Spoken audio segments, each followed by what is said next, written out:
दोस्तों yes bank की बात करें तो यहाँ पे दो बड़ी अपडेट निकल के आ रही है जिनको हम एक एक करके डिस्कस करने वाले। यस बैंक का स्टॉक जो इस समय काफ़ी ठीक लग रहा है इस लेवल पे, आप देख ही सकते हो कि लगातार एक के बाद एक बहुत सारी अपडेट निकल के आ रही है। कंपनी इस समय बहुत सारे नए फैसले कर रही है। रिजल्ट तो काफ़ी शानदार है इस बार क्वार्टर वन का, और पिछले कई रिजल्ट काफ़ी बेहतर ही रहे। लगातार एनपीए कम हो चुका है, प्राइस नहीं बढ़ी है अभी भी, क्योंकि काफ़ी समय से स्टॉक आप देखें तो 24-25 रुपये के आसपास ही है। क्या इस लेवल पे हमें यस बैंक पर ख़रीदारी कर लेनी चाहिए? वैसे यहाँ पे देखो कि यस बैंक अपनी एजीएम करने जा रही है, और इसके लिए देखो कि वोटिंग डेट भी आ चुकी है। ऐसे में अगर आप शेयर होल्डर है यस बैंक के तो आपको अपने वोटिंग राइट का इस्तेमाल करना चाहिए। तो कब से शुरू होगी वोटिंग लाइन उसको देख लेंगे इस वीडियो के माध्यम से, और आने वाले समय यस बैंक की क्या संभावना है उसको भी जानेंगे इस वीडियो के माध्यम से। लेकिन फ्रेंड उससे पहले अगर आप पहली बार हमारे चैनल पे आए तो चैनल को सब्सक्राइब कर दीजिए, एक बेल आइकॉन दबा दीजिए ताकि जब भी नया वीडियो बने पहला नोटिफिकेशन आपको मिले। वीडियो पसंद आए तो लाइक से जरूर कीजिए। चलो फ्रेंड्स वीडियो स्टार्ट करते हैं। मैं हूँ आपका दोस्त एस बी दवे और हमारे अपने चैनल ऑनलाइन कमाई में आपका बहुत बहुत स्वागत है। तो सबसे पहले यस बैंक के कारोबार की बात कर लें तो देखो कि स्टॉक की शुरुआत हुई फ्राइडे को 24.27 पर, पॉजिटिव शुरुआत हुई। क्लोजिंग बुधवार की 23.99 के आसपास थी, क्योंकि गुरुवार को 15 अगस्त की वजह से छुट्टी थी। अब आप देखो कि इंट्राडे में 24.42 का इसने हाई बनाया, लेकिन जो लो है वो 23.99 का है। इसका मतलब ये हुआ कि जो निचला लेवल है वो बुधवार के क्लोजिंग के आसपास है। पूरे दिन में गिरावट बिल्कुल नहीं हुई, ये एक इसके लिए अच्छी बात है। क्लोजिंग 24.28 के आसपास रही, जहाँ पे 1.21% की तेज़ी देखने को मिली। अब इसकी परफॉर्मेंस देखें तो पिछले 5 सालों में जिसने भी निवेश किया होगा उसको इसमें इस समय भी लॉस हो रहा है, करीब 69% का, क्योंकि स्टॉक काफ़ी ऊपर था। 2018 के पहले तो स्टॉक ये 400 के ऊपर ट्रेड किया करता था, लेकिन पिछले 3 सालों में जब इसकी कमान एसबीआई के हाथ में सौंपी उसके बाद में जिसने निवेश किया होगा उसका इन्वेस्टमेंट जरूर डबल हुआ है, क्योंकि 107% का इसने पॉजिटिव रिटर्न दिया है। पिछले एक साल में यहाँ पे 44% की तेज़ी बनी है, यानी साल भर पहले निवेश किया उसको भी नुकसान नहीं हो रहा है बिल्कुल। पिछले 3 महीनों की बात करें यहाँ पे 7% के आसपास की तेज़ी बनी है, लेकिन पिछले एक महीने में यहाँ पे स्टॉक में 7% की गिरावट हुई है। यानी जिसने भी महीने भर पहले निवेश किया होगा उसको इस समय लॉस हो रहा है। वनडे के हिसाब से 1% के आसपास की तेज़ी देखने को मिल रही है। अब यहाँ पे जो बड़ी अपडेट निकल के आ रही है, यस बैंक की एजीएम डेट आ चुकी है, और आप देख सकते हो कि जो कंपनी की एजीएम होने जा रही है वो 23/8/2024 को होगी 10:30 बजे सुबह। और इसके लिए जो एलिजिबल शेयर होल्डर है उनके लिए जो वोटिंग लाइन खुलने को ई वोटिंग कर सकते हैं वो 20/8/2024 को खुलेगी सुबह 10 बजे। और इसमें 3 दिन का आपको मौका मिलेगा, क्योंकि जो क्लोजिंग है वो ई वोटिंग की 22/8/2024 को शाम को 5 बजे होगी। तो आप देख 20, 21 और 22 3 दिन आपके पास मौका है, अपने वोटिंग राइट का इस्तेमाल आपको करना चाहिए। और जो कंपनी के रेजोल्यूशन है उसके फेवर में या उसके खिलाफ आप अपने मतदान का इस्तेमाल कर सकते हैं। तो डेट आ चुकी है हमारे सामने, देख सकते हो कि यहाँ पे ई वोटिंग की डेट भी आ चुकी है और साथ में मीटिंग की डेट भी आ चुकी है। तो 23 तारीख को एजीएम होने जा रही है, जिसमें कुछ बड़े फैसले लिए जा सकते हैं, और देख सकते हो कि जो रेजोल्यूशन है उसके शेयर होल्डर की रजामंदी ली जाएगी।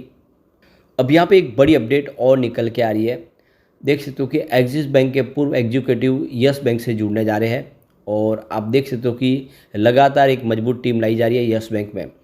तो यस बैंक के रिटेल एसेट्स और कलेक्शन की कमान अब एक्सिस बैंक के पूर्व एग्जीक्यूटिव सुमित बाली संभालेंगे।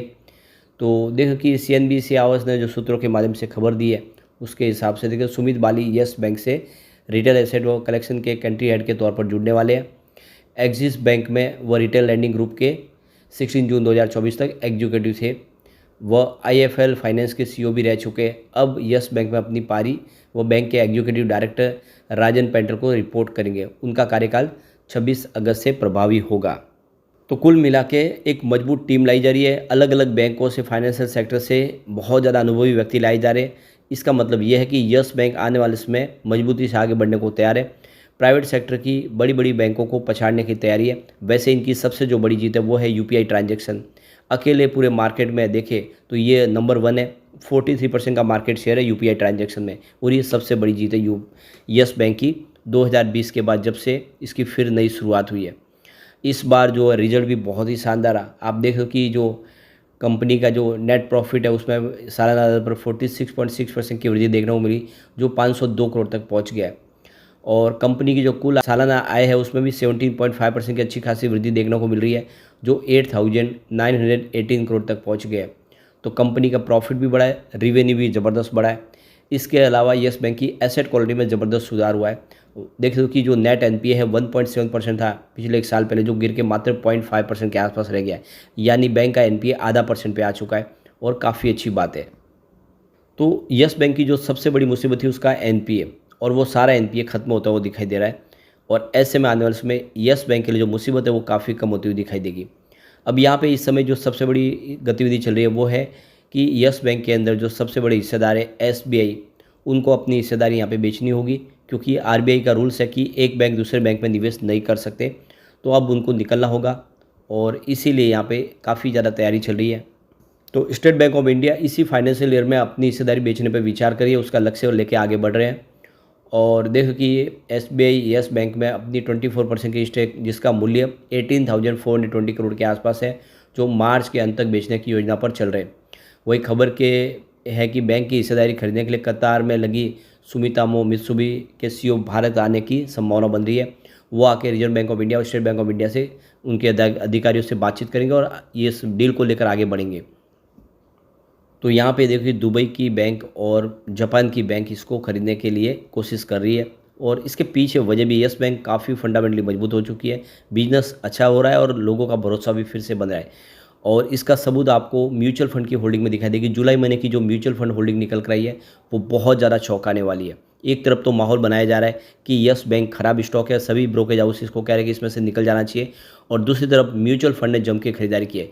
जुलाई महीने में 34 म्यूचुअल फंड ने ज़बरदस्त निवेश किया है यस बैंक में। यहाँ पे सिर्फ 2 म्यूचुअल फंड है जिन्होंने एग्जिट किया है, अपनी होल्डिंग बेची है। यानी एक तरफ तो 34 म्यूचुअल फंड नई एंट्री हुई है, सामने सिर्फ 2 म्यूचुअल फंड निकले। इसका मतलब यह है कि म्यूचुअल फंड इस समय इस लेवल पे यस बैंक में बहुत सारी खरीदारी कर रहे हैं। तो क्लियरली जो ब्रोकेज हाउस इसमें सेल की रेटिंग दे रहे हैं वो खुद यहाँ पे खरीदारी कर रहे हैं, चाहे कोटक हो, आईसीआईसीआई बैंक, उनकी खरीदारी बनी हुई है, वो यहाँ पे काफ़ी बड़ा निवेश करके बैठे हुए, लेकिन अपनी होल्डिंग नहीं बेच रहे। रिटेल इन्वेस्टर से कह रहे हैं कि आपको निकल जाना चाहिए क्योंकि इसकी प्राइस 19 रुपये हो सकती है, पर ऐसी संभावना बिल्कुल यहाँ पे नहीं दिख रही है। और वो आप इसको SWTO एनालिस करके भी देखेंगे तो आपको समझ में आएगा। यहाँ पे इसकी स्ट्रेंथ देखें तो आपको 19 पॉइंट पॉजिटिव दिखाई देंगे, यानी इसके अंदर 19 पॉइंट स्ट्रेंथ के हैं, जो बहुत बड़ी इसके लिए संभावना देख रहे हैं कि ये स्टॉक वाकई में मजबूत है। यहाँ पे अपॉर्चुनिटी भी 6 दिखाई दे रही है। अब दोनों को जोड़ देंगे तो आपको यहाँ पे 25 पॉजिटिव पॉइंट दिखाई देंगे।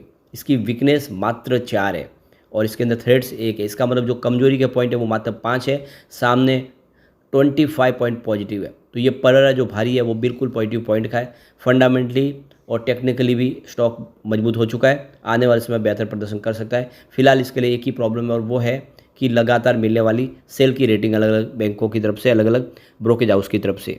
और आपको ये जो आंकड़े हैं जिसमें देख सकते हो अलग अलग ब्रोकेज हाउस के, उससे आपको समझ में आ जाएगा। इसमें आप देखो कि फिलहाल होल्ड की रेटिंग देने वाले एक महीने पहले 3 थे, जो अभी एनालिस्ट सिर्फ 2 रह गए, यानी 2 एनालिस्ट इसमें होल्ड की रेटिंग दे रहे, जबकि स्ट्रॉन्ग बाय और बाय की रेटिंग वाला एक भी एनालिस्ट नहीं है। सेल की रेटिंग देने वाले 3 है जो लगातार बने हुए। स्ट्रॉन्ग सेल की रेटिंग देने वाले इस समय 7 है, जो पहले 6 थे। तो क्लियरली देख लो कि इस समय 10 जो एनालिस्ट है वो इसमें बिकवाली की सलाह दे रहे, और सिर्फ यहाँ पे होल्ड की रेटिंग देने वाले 2 ही ब्रोकेज हाउस है।